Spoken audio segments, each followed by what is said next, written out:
Salut, c'est Arnaud, bienvenue dans cette nouvelle vidéo. Aujourd'hui, je vais te présenter un nouveau format de vidéo que j'ai décidé de mettre en place suite à un certain nombre de commentaires que j'ai pu recevoir sur les vidéos précédentes que j'ai pu mettre. À savoir, en fait, les quelques commentaires que j'ai pu avoir, c'était des commentaires de remerciements essentiellement, et qui me remerciaient de partager mon expérience, mon quotidien en tant que pharmacien titulaire. Et je me suis dit, quelque part, quoi de mieux pour vous faire partager mon quotidien que vous présenter toutes les semaines un petit peu ce qui s'est passé durant la semaine au sein de ma pharmacie. Donc toutes les semaines, je vais essayer de faire ça, je vais essayer de faire des vidéos qui vont te présenter donc du lundi jusqu'à la fin de la semaine, un peu tout ce que j'ai fait, les différents rendez-vous que j'ai pu avoir, les différentes activités que j'ai pu avoir, et pourquoi elles sont importantes au sein de la structure. Donc voilà, la semaine dernière j'étais en vacances, je suis revenu donc lundi, la pharmacie elle ouvre à 8h30 et moi je suis arrivé à 8h parce que j'aime bien arriver un petit peu plus tôt que tout le monde pour faire un petit peu le point déjà d'une manière globale, et encore plus quand je reviens de vacances, ça me permet un petit peu de voir comment la pharmacie a changé, les différentes mises en avant, les courriers que je peux avoir également sur mon bureau, ou les petites notes, voir un petit peu les différents labos qu'on peut peut-être appeler, voir s'il y a eu des problèmes sur les différentes commandes que j'ai pu passer. Bref, j'aime bien arriver une petite demi-heure avant, ça me permet également de faire toute l'ouverture d'une manière un peu propre. Voilà, donc j'arrive à 8h, ça commence par la réception de la commande automate, dont je me charge, et donc qui me permet, dans le contexte actuel des ruptures, de voir un petit peu les différents produits, soit qui sont de retour, soit qui sont manquants, parce que l'automate, lorsque je le réalimente, je regarde également rapidement en fait quels sont les canaux de grosse distribution qui sont vides ou quasiment vides, et j'essaye de savoir en fait pourquoi ils sont malheureusement vides. Alors parfois c'est des défauts juste de réapprovisionnement, parfois c'est tout simplement parce que dans la semaine qui vient de s'écouler, en l'occurrence durant ma semaine de vacances, les produits sont tombés en rupture. Je remercie d'ailleurs Mecafarm pour la maintenance qu'ils ont effectuée sur le robot.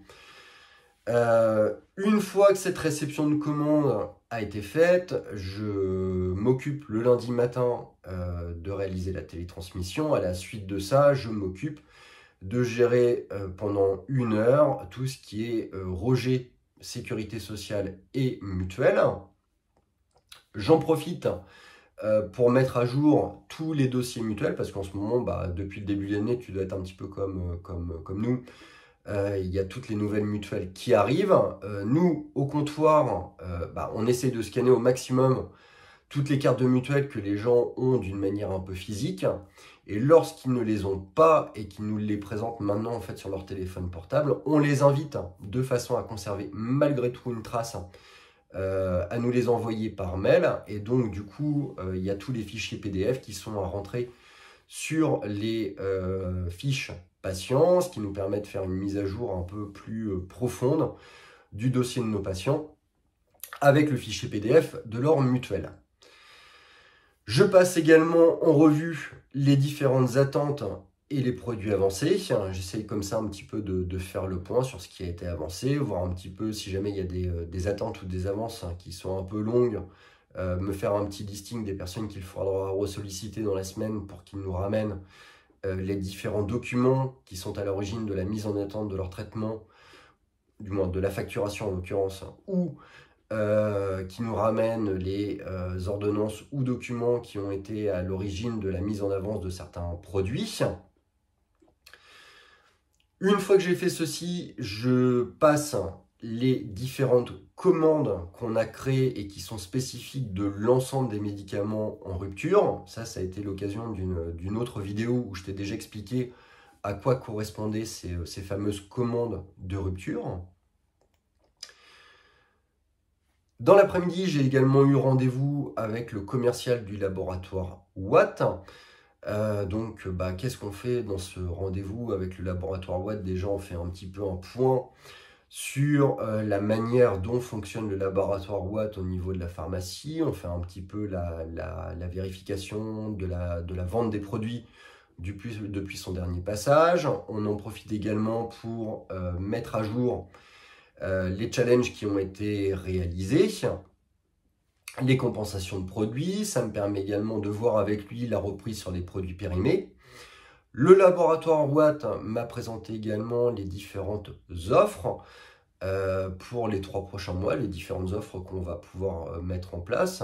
À la suite de ça, je vois ça avec mon équipe de façon à pouvoir mettre en place des affichettes, éventuellement communiquer sur Facebook ou sur Insta là-dessus. Et puis, le rendez-vous se clôture par la prise d'un prochain rendez-vous qui, là, en l'occurrence, est d'ici 3 à 4 mois. 4 mois, je crois, donc avec Watt. L'après-midi, de nouveau les réceptions des commandes sur l'automate, de nouveau passage des commandes de rupture, et puis évidemment du comptoir pour être au contact avec l'actualité sanitaire, médicale, voir un petit peu les pathologies qu'il y a en ce moment, discuter un petit peu avec les patients, voir les ruptures, et puis faire mon travail tout simplement, être avec l'équipe. J'en profite également pour faire un débrief avec mes pharmaciens adjoints de la semaine qui s'est écoulée pendant mon absence. Je fais également ce même débrief avec la préparatrice qui est responsable, on va dire, du pôle préparateur-préparatrice, qui me refait également une retranscription à son niveau de la manière dont s'est passée la semaine. Durant ces réunions, où j'écoute pas mal dans ces cas-là, j'en profite également pour leur donner les objectifs un petit peu de la semaine qui vient, les différents rendez-vous qui vont devoir être réalisés et éventuellement les différentes tâches et missions qui vont devoir être réalisées durant la semaine. Voilà, la journée se termine, donc la fermeture de la pharmacie se passe à 19h30.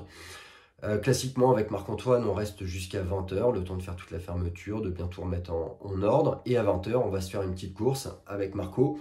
On va courir 45 minutes, histoire de se vider un petit peu la tête et puis de se faire notre propre débrief de la semaine qui vient de s'écouler, puis éventuellement de se parler de trucs perso. Mardi, arrivé 8h30 après le dépôt des enfants. Je commence la journée donc de nouveau par la réception de la commande. J'ai un rendez-vous bancaire. Le rendez-vous bancaire, je t'expliquerai pourquoi j'ai eu ce rendez-vous bancaire dans une prochaine vidéo.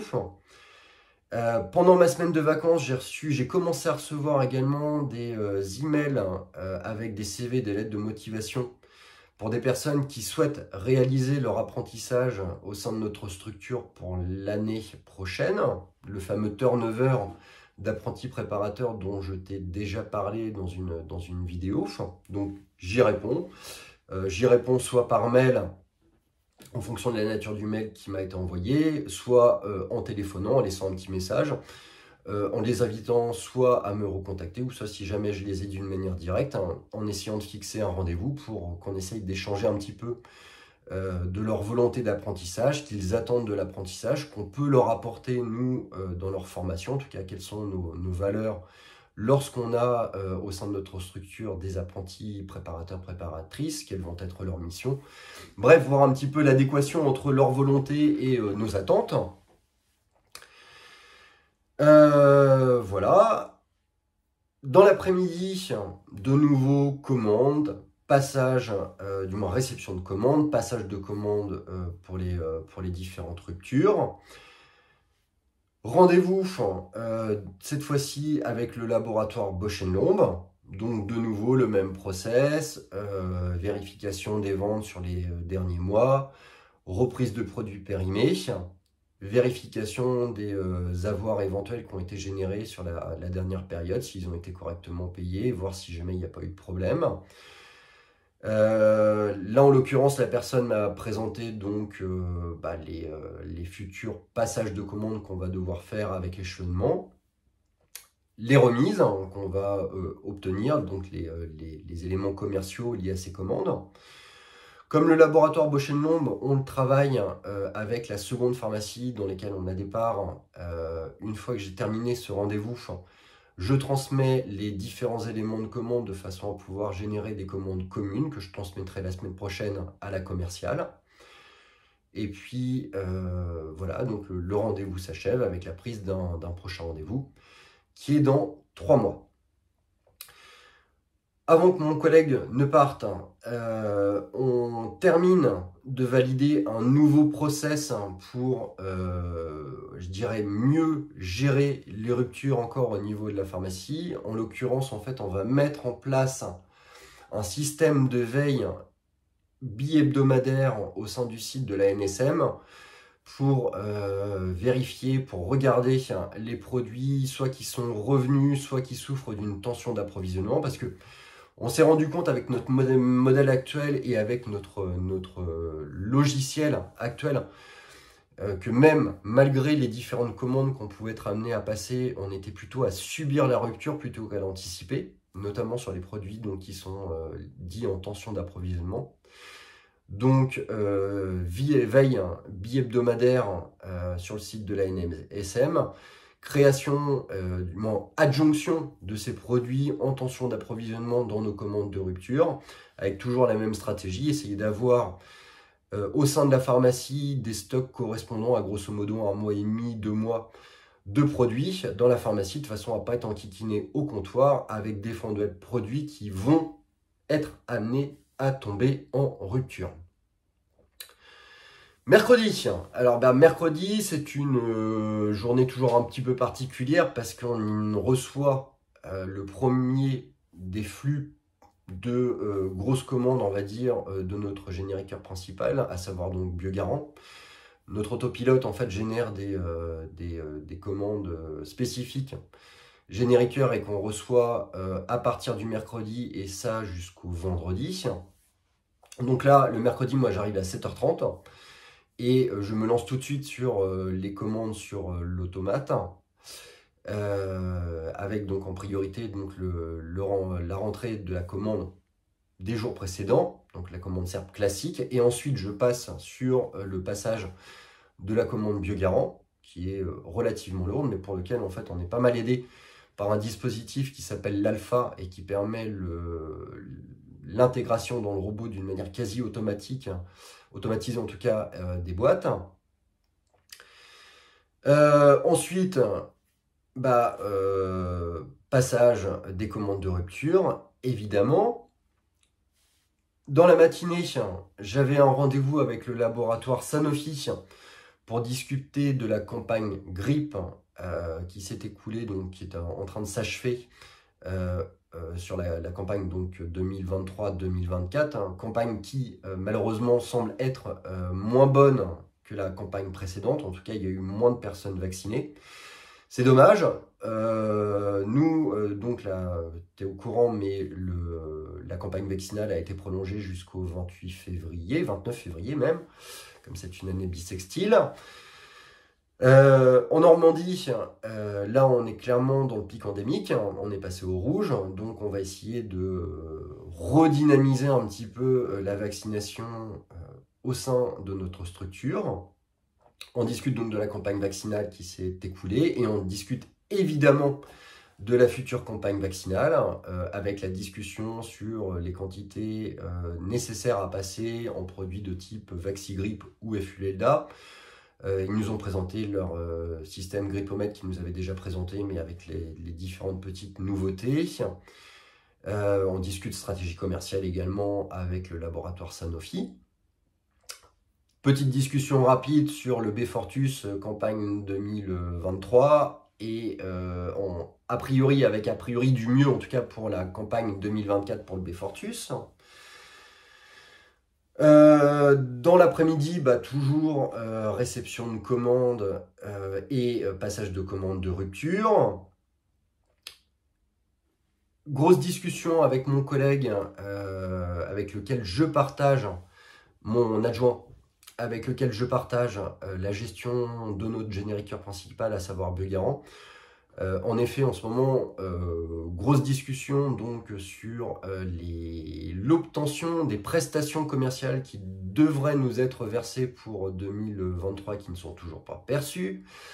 Le fait que le contrat n'a toujours pas été validé pour 2024, en tout cas les conditions du contrat n'ont toujours pas été établies d'une manière excessivement claire par le commercial. Voilà, donc on a été amené à convoquer le commercial à repasser à la pharmacie pour valider d'une manière extrêmement directe les conditions qui vont nous lier, lui et nous, du moins Biogarant et nous, pour l'année 2024. En parallèle de ça, et ça c'est intéressant, j'ai été amené à échanger avec des confrères et amis qui sont également Biogarant, de façon à discuter un petit peu de leur ressenti sur Biogarant au regard de leur activité sur 2023 et des conditions qui sont proposées sur 2024. Ce qui nous a permis de voir que les discours étaient parfois relativement discordants d'une pharmacie à une autre, pour des volumes qui sont parfois sensiblement les mêmes. Gros point de litige notamment, et ça c'est intéressant, sur la reprise des produits périmés par le laboratoire. On s'est rendu compte que certaines pharmacies avaient des retours comme quoi le laboratoire n'effectuait plus du tout la reprise de produits périmés. D'autres pour lesquels la reprise de produits périmés a l'air d'être encore d'actualité. Bref, pas mal de choses à affiner et on aura un rendez-vous la semaine prochaine donc avec le laboratoire Biogarant. Comptoir, comme d'habitude, qui s'intercale entre ces différentes activités. Jeudi, c'est une journée pour laquelle j'arrive un petit peu plus tard. Moi, j'arrive vers 11h, 11h30, parce que je me permets d'aller courir le matin avant de venir à la pharmacie. Voilà, donc j'arrive vers 10h30, 11h. Alors, ça a été une journée sur laquelle on s'était fixé avec notre équipe la réorganisation du back-office et notamment de notre réserve haute. Voilà, les filles ont fait un travail formidable avec une réorganisation absolument topissime de tout ce qui était gamme de para qui était rangé à la va-vite en haut. Et voilà, et elles ont fait un travail absolument formidable. Normalement, je devais avoir un rendez-vous avec le laboratoire Abbott dans l'après-midi. C'était un rendez-vous à titre informatif qui avait été pris mardi. Rendez-vous prévu pour 16h. 16h, personne. Bon, peut-être un petit peu de retard. 16h15, 16h20, 16h30, toujours personne. Bon. 16h45, 17h, personne. Je me dis, là, c'est quand même bizarre. 1 heure de retard sans même avoir prévenu. Je trouve ça un petit peu surprenant. Et donc, je me mets en charge de téléphoner à ce fameux représentant. Et je pense que là, on vient de tenir d'ores et déjà la palme du commercial de la loose. Ce commercial me dit, mais oui, mais monsieur Saint-Turel, pas de problème. Oui, on a effectué le rendez-vous avec votre collègue Marion. Sauf que moi, j'ai aucune collègue Marion. Et c'est ce que je lui dis au téléphone. Je lui dis, écoutez, je ne comprends pas. Alors, soit vous vous trompez de prénom, soit vous n'avez pas été dans la bonne pharmacie, mais je me disais, tiens, c'est peut-être une erreur au niveau du prénom, parce que j'ai une collègue qui s'appelle Marie, donc Marie-Marion, je me dis pourquoi pas. Donc pendant que je suis au téléphone avec lui, je vais voir ma collègue, je lui dis, écoute, est-ce que tu as vu le laboratoire Abbott, est-ce qu'il t'a donné des papiers? Il me dit non, bon. Je reprends le commercial Abbott, je lui dis, écoutez, je suis désolé, mais j'ai fait le tour de mon équipe, il n'y a personne qui semble vous avoir vu. Elle me dit, pourtant c'est surprenant parce que j'ai vu votre collègue Marion, elle m'a dit que son collègue qui se chargeait du laboratoire Abbott était souffrant. Et donc j'ai fait mon rendez-vous, ça a duré 1 heure, je lui ai exposé les différentes stratégies commerciales, les différentes offres, comment vous deviez échelonner vos commandes pour l'année 2024. Et puis je suis reparti, elle m'a dit qu'elle allait me recontacter pour valider le contrat. Et donc moi je lui dis, écoutez, je ne sais pas où vous avez été, mais vous n'avez pas été dans ma pharmacie, quoi.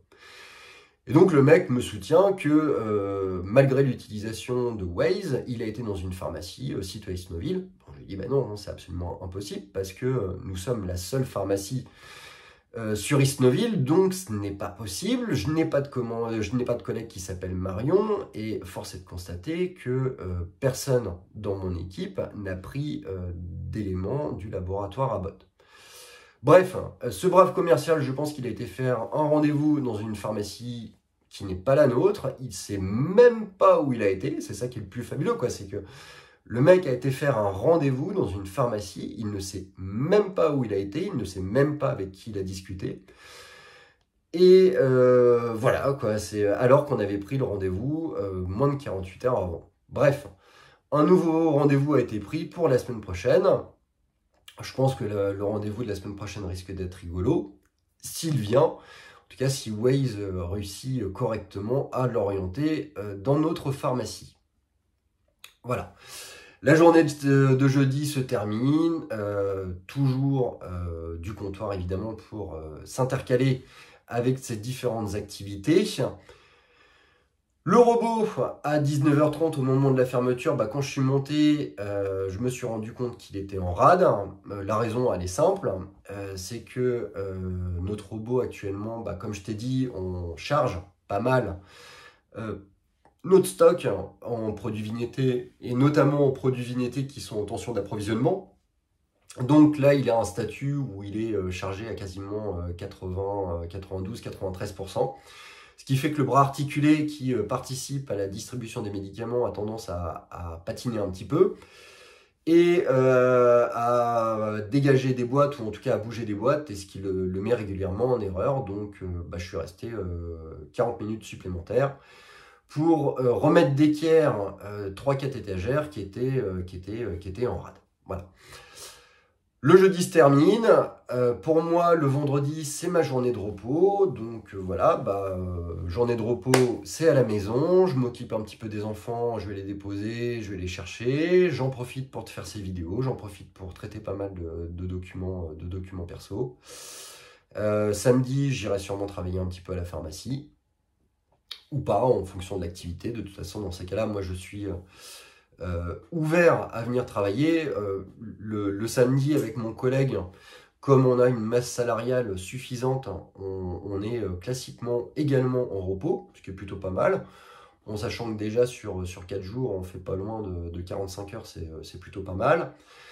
Mais bon, après, moi, je reste disponible si jamais il y a du monde, ou en tout cas, si jamais la journée se présente comme étant particulièrement chargée et que l'équipe présente n'est pas suffisante, je suis en veille, on va dire, et dans l'attente de ce qu'on a appelé entre nous le bas de signal. Voilà. Cette vidéo est désormais terminée, j'espère qu'elle t'a été utile ou au moins intéressante. N'hésite pas à me laisser des commentaires. Je te ferai le débrief de la semaine prochaine la semaine prochaine. Je te souhaite de passer une très bonne semaine de travail et je te dis à très bientôt.